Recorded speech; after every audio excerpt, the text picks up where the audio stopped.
Hi, I'm Erin Carlson from the Catholic Diocese of Saginaw. Each year, the diocese, led by Bishop Joseph Sistone, takes a group of pilgrims to the annual March for Life in Washington, D.C.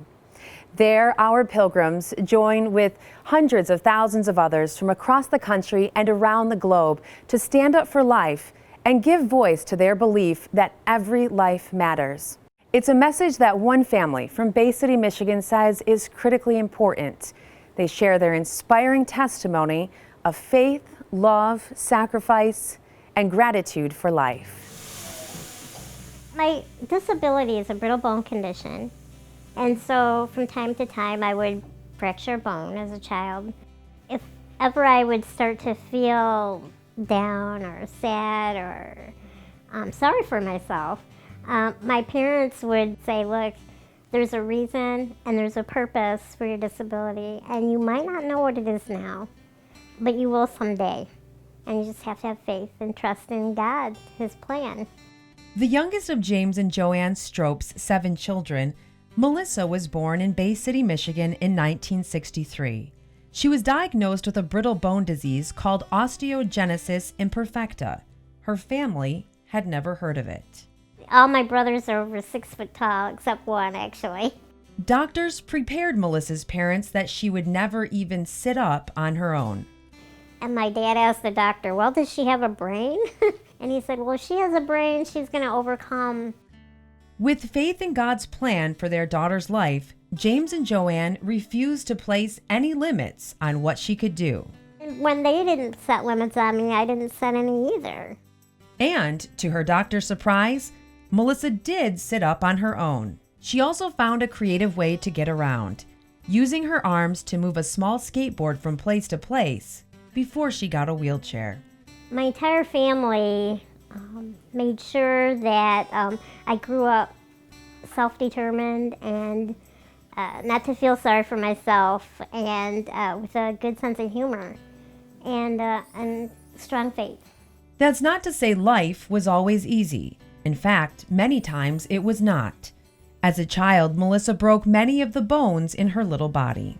As I can remember, when I became closest to God, I remember one night I had a broken bone and I was laying in bed, and I just prayed to God, please help it be better. And in the morning, it was a lot better. And from then on, I'm like, He's here with me. You know, times are going to get tough, but He's going to be here with me through this. Knowing and believing God was there by her side, Melissa was ready for any challenge. She graduated from Bay City Central High School and went on to Northwood University, where she earned a bachelor's degree in business administration. Well, I think I'll always be an advocate and carry that picket sign and be heavily involved in disability issues. Melissa hosted a weekly TV show called Access Mid-Michigan, which aired on community television. She hosted the show while serving as the director of the Center for Independent Living in Midland, a position she held for more than a decade. Along the way, Melissa was blessed to attend a meeting where she met her future husband. She married Ken Davert at Sacred Heart Church in Cauquelin in 1992. My husband and I have been married about 6 or 7 years. We hadn't planned to have children because we never thought I could. It's always something that we wanted, but we thought it was well beyond our reach. And so one day we did find out that I was pregnant, and we were very excited. Our doctor was able to find other people my size who were able to carry a child to full term. Unfortunately, 12 weeks into the pregnancy, we lost the baby for unknown reasons. Melissa and Ken decided to try again. The second time we found out we were going to have twins. I never for 1 second didn't think we could do it, you know. I have strong faith. But while Melissa and Ken were overjoyed, some of their doctors were less enthusiastic.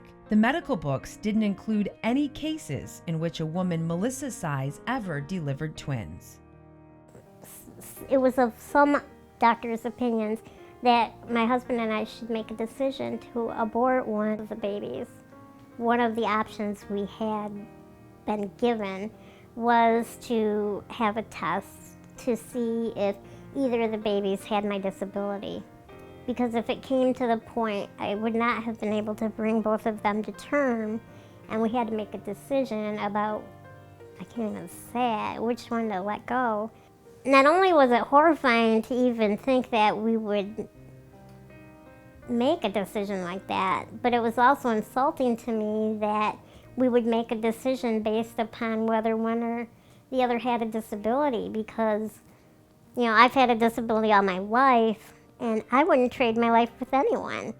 As she learned to do very early in life, Melissa continued to trust in God's plan, knowing and believing that with Him, all things are possible.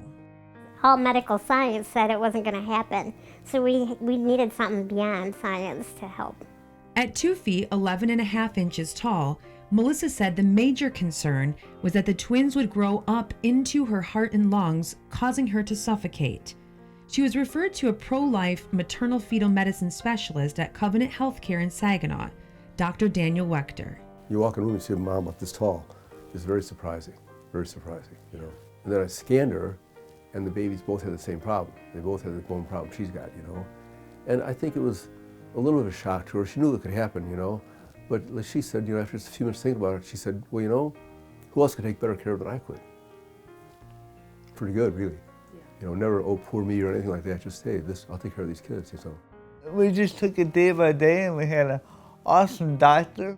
I'm a creative thinker, and I thought, well, if they're afraid they're going to grow up into my heart and lungs, I'm going to walk around as much as I can while I'm pregnant, and hopefully the babies will grow down instead of, you know, up into my lungs. And indeed, that's what happened.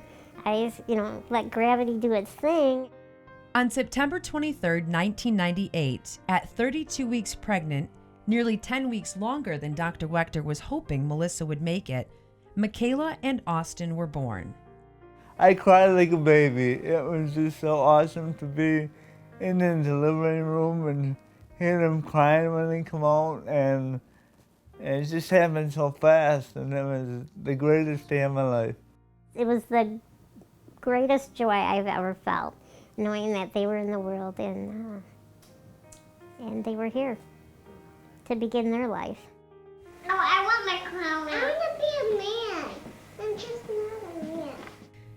Today, Austin and Michaela, both 18 years old, are enrolled at Davenport University. Michaela is studying marketing. She has an interest in video and hosts her own YouTube channel where she discusses makeup and fashion. Hi guys, and welcome back to another video. She is followed by nearly 30,000 people. I'm to the point now where companies will actually send me products to try out. It's just really fun to see, like, especially now that I'm getting the chance to work with different companies at like 17 years old, is like a really great opportunity just from, you know, an internet platform. People say like, oh, like you made my day, like just by watching your video, like watching a video talking about lipsticks. Like, I don't understand how that could like make your day, but it's just amazing to think that that does make people's day, and I have that platform to kind of do that and reach out to people. Her younger brother, by about a minute, has an interest in medicine. He's studying health information management and volunteering at McLaren Hospital.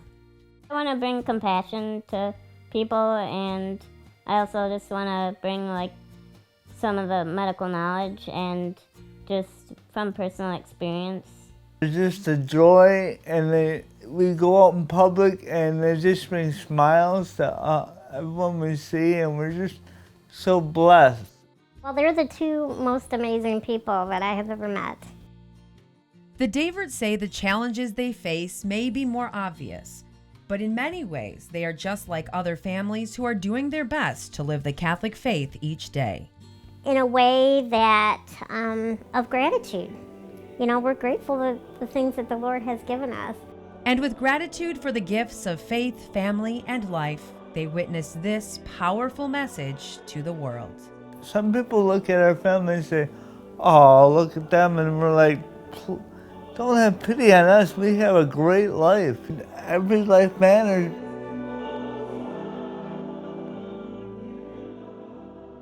Truly, every life matters. And as the Davert family has shown us, God has a plan for each one of our lives. I'm Erin Carlson. Thank you for watching.